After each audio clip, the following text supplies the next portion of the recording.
also a big advocate of direct democracy, founding several nonprofit organizations dedicated to this cause.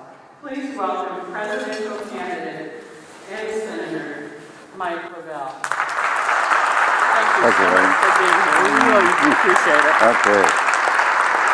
Are you okay with this here? Yeah, I'll put my Thank you very much for that wonderful introduction. I'm very honored to be here, and particularly honored to be associated with Congressman Kucinich. Our views are very, very similar, and you'll be regaled by the depth that this person has of spirituality. I just want to underscore that.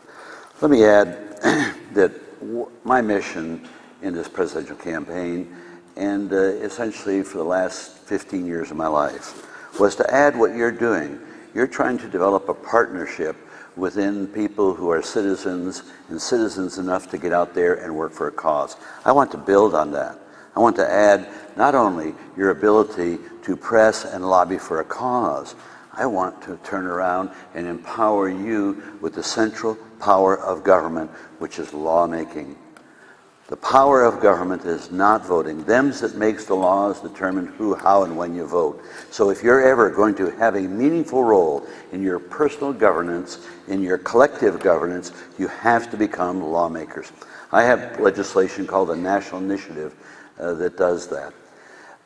Our government is broken. Representative government is broken. It's topped out. It's not going to cut the mustard for the 21st century.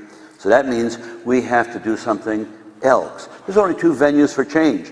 One, the government where the problem lies, or the other with the American people. That's what needs to be done. You can just look at the history. Speaking of women's activity, does it strike you as odd that 52% of the women in this country, or a population of this country, can't get an ERA amendment passed? Does that strike you as odd? Does it strike you as odd that most women aren't aware that they got their right to vote because of states that had done it at the state level and at the local level through initiatives and referendums? You begin to see the solution of the direction that we must go in. With respect to the black community, do you think you got anything from on high?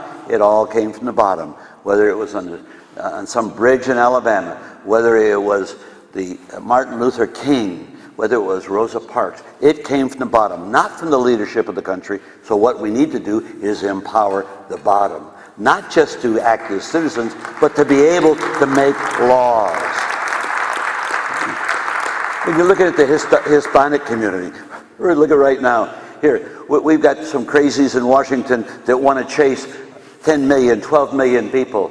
You think the Trail of Tears was an embarrassment under Andrew Jackson? I got to tell you, the greatest embarrassment in the world would be to run these people out of this country. And I don't buy that they need to be punished. Let's just absorb them. We should keep in mind that other people in the world have to eat and feed their families. And we have a responsibility to be aware of that. The NAFTA legislation damaged Americans, but it damaged Mexicans more than Americans. We should be aware of that. And we should recognize that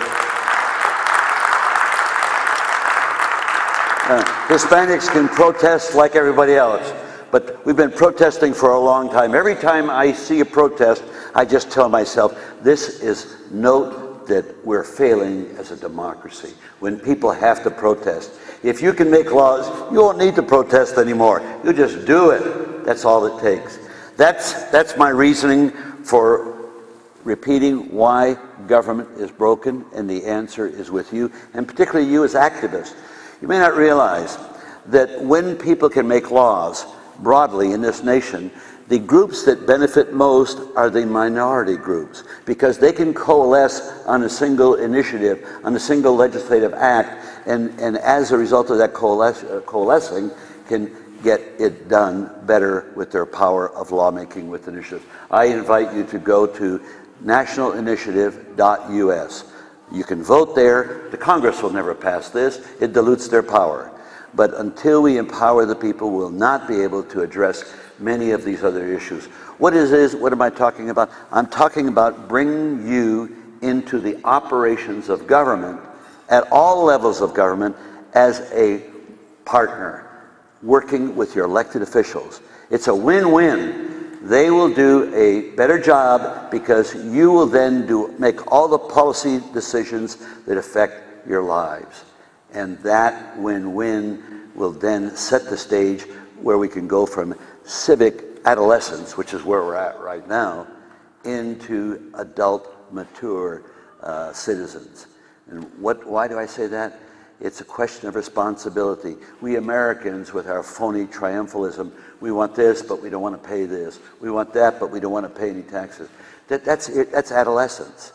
And so if you want to turn around and become an adult, you take responsibility for your own governance. And the tool to do that is the national initiative. Dwight Eisenhower made a great statement once, and that was, someday the people are going to want peace so bad, they're going to tear the government aside and grab at peace.